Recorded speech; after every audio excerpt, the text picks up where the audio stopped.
In the last few decades, governments around the world have been changing in concerning ways.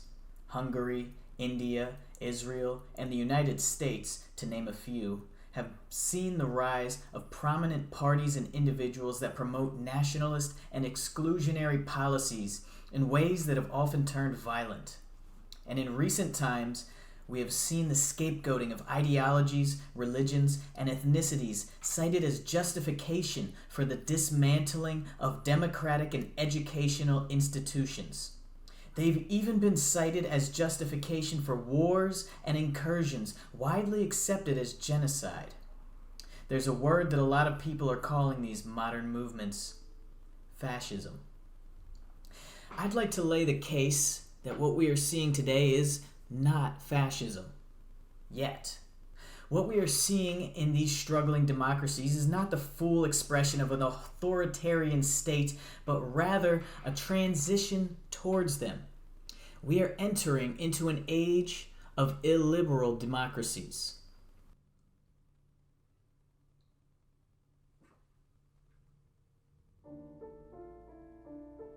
In one of his more recent videos, Johnny Harris, an independent journalist, did a deep dive into what fascism is. In it, he lays out a checklist of what defines fascism in its truest sense. He lists glorification of violence, an anti-communist, anti-socialist, and anti-liberal ideology, a mythologized past of a better time, a decline blamed on an outside, on an enemy, a promise of rebirth, a charismatic leader, elite support, a dismantling of democracy from within, a demanding of submission to the state, mass mobilization, and expansion. Now, you're probably looking at this list and saying, yeah, a lot of these governments have pretty much checked all these boxes. And you might be right. But here's the thing. Democracy hasn't been entirely dismantled. It's been wounded, more seriously in some countries than others. And here's where the idea of the illiberal democracy comes in. In Johnny's video, an illiberal democracy is characterized as a democracy that doesn't dismantle its institutions entirely, but instead distorts and manipulates them. They gerrymander, propagandize, and incite violence in some cases, but in a sneakier, behind-the-scenes kind of way. Some countries are further along than others, but in many cases, institutional power and pushback still exists and is occurring. Okay, so what does it matter? If it's not fascism, it seems like it's well on its way to becoming so. Regime leaders in these countries don't yet have absolute power, but it seems like it's only a matter of time before they obtain it. Well, in this video, Johnny leaves it up to us, the viewers, to come to our own conclusions on the state of global modern democracies. What he doesn't do, however, is offer a way out or a way forward. And to be fair, that's not his job. Johnny is a journalist. His work revolves around telling stories that inform and educate.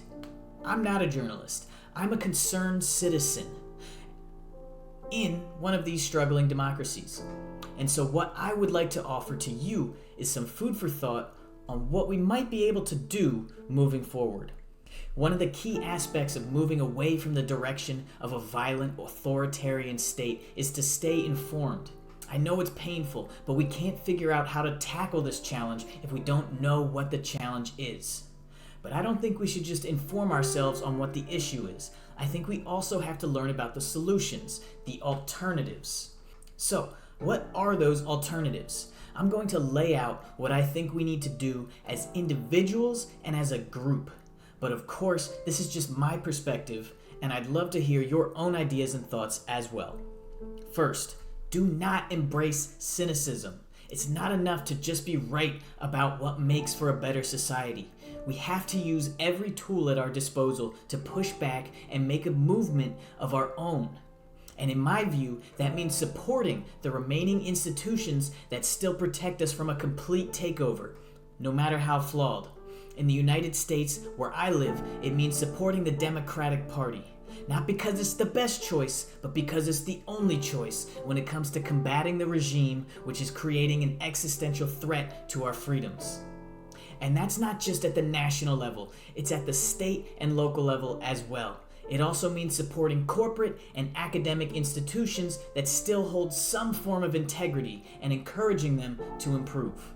But I want to step away from the political and institutional scene now, because the real work comes not in fighting the greater of the two evils with the lesser of the two evils. It comes from building a genuine alternative to the whole thing from the ground up.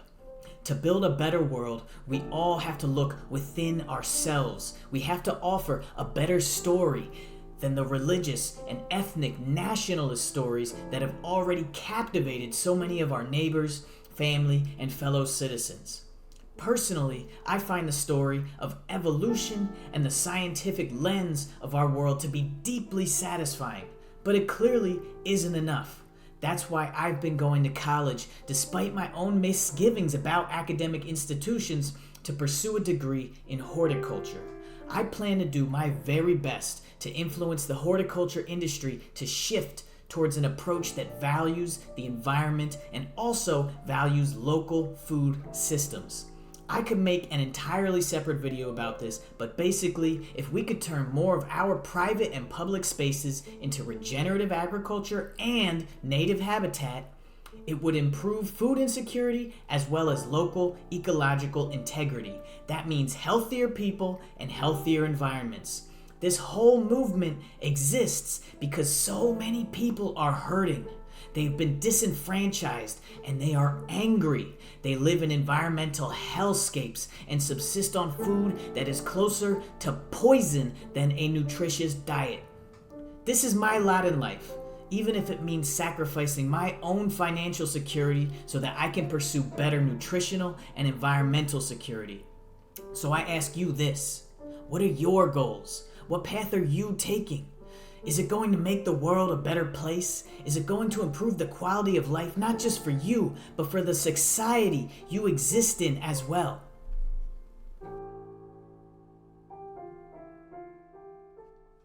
I've opened the door for a conversation that can go in a lot of different directions. I'm not doing this for money. I'm doing it out of a genuine concern for our planet.